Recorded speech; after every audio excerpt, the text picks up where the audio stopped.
TNI sebagai pilar utama pertahanan negara berkontribusi menjadikan Indonesia sebagai negara yang aman, maju, dan sejahtera. Hal tersebut merupakan cerminan dari jati diri militer Indonesia sebagai tentara pejuang, tentara yang lahir dari rahim perjuangan rakyat yang selalu siap membela kepentingan rakyat. Dengan komitmen dan dedikasi yang tinggi, TNI bahkan terlibat dalam berbagai kegiatan sosial seperti penanganan bencana, pembangunan infrastruktur, dan program-program kesejahteraan masyarakat. TNI bersama rakyat, itulah salah satu strategi pertahanan yang digunakan oleh TNI Angkatan Darat dalam membangun sistem pertahanan secara fundamental. Nah, bagaimana kita menyiapkan pangkalan-pangkalan itu bersama dengan masyarakat? Harus ada pangannya, masyarakat yang mendukung kita. Nah, ini kan sudah berjalan, tanpa sadar kita sudah jalankan itu. Mungkin maksudnya kami mempunyai rencana, tapi orang umum menganggap, oh tentara hanya membantu di bidang pangan supaya masyarakat tidak sulit. Tapi itu sebenarnya perencanaan kami untuk membuat pangkal-pangkal perlawanan. Kalau masyarakat di situ sudah pangannya baik,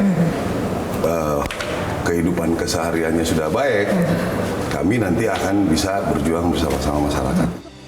Berdasarkan laporan dari Global Firepower 2024, militer Indonesia masuk kategori yang terkuat di dunia dengan Power Index 0,2251, TNI menempati urutan ke-13. Indonesia menurut Global Firepower 2024 memiliki sekitar 1 juta pasukan dengan 400.000 diantaranya adalah tentara aktif dan anggaran belanja militer mencapai 25 miliar US dollar.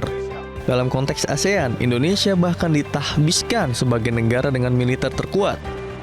Menteri Pertahanan Prabowo Subianto dalam rapat kerja terakhir bersama Komisi 1 DPR RI mengakui cita-cita untuk memiliki pertahanan yang sangat kuat masih belum dapat tercapai karena anggaran negara masih lebih teralokasikan untuk program-program yang langsung menyentuh perekonomian rakyat. Prabowo yang juga presiden terpilih itu menyebut soal anggaran pertahanan Indonesia masih terbilang rendah bila dibandingkan dengan negara Asia lainnya, yakni tidak sampai 1% dari produk domestik bruto atau PDB. Ia kemudian menyatakan harapannya untuk pemerintah ke depan dapat memberikan dukungan terhadap alokasi anggaran pertahanan negara yang lebih besar. Saya juga mengakui bahwa kehendak kita, cita-cita kita untuk memiliki pertahanan yang sangat kuat masih belum tercapai. Karena kita mendahulukan kesejahteraan rakyat.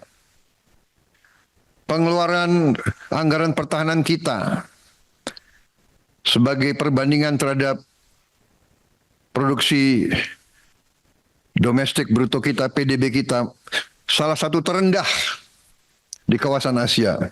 Tidak sampai 1%, 0,89%. Saya baru pulang dari Manila, Filipina saja sekarang sudah 1,8%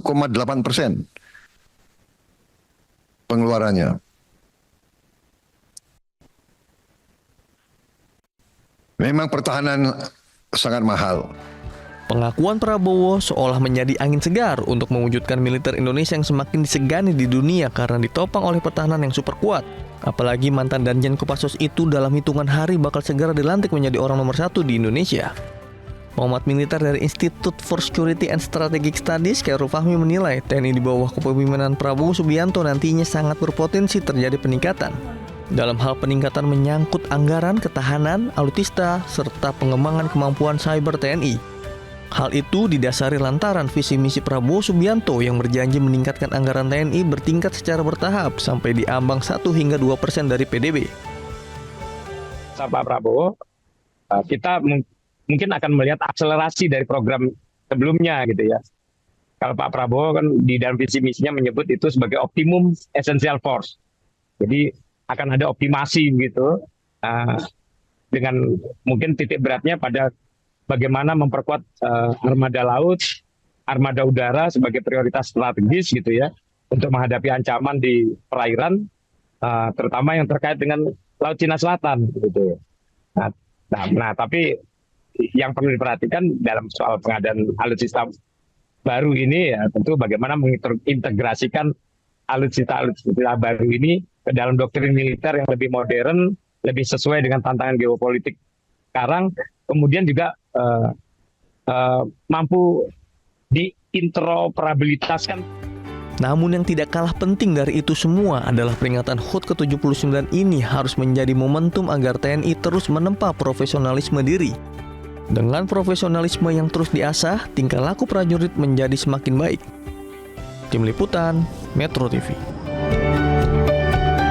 Jelajahi cara baru mendapatkan informasi. Download Metro TV Extend sekarang.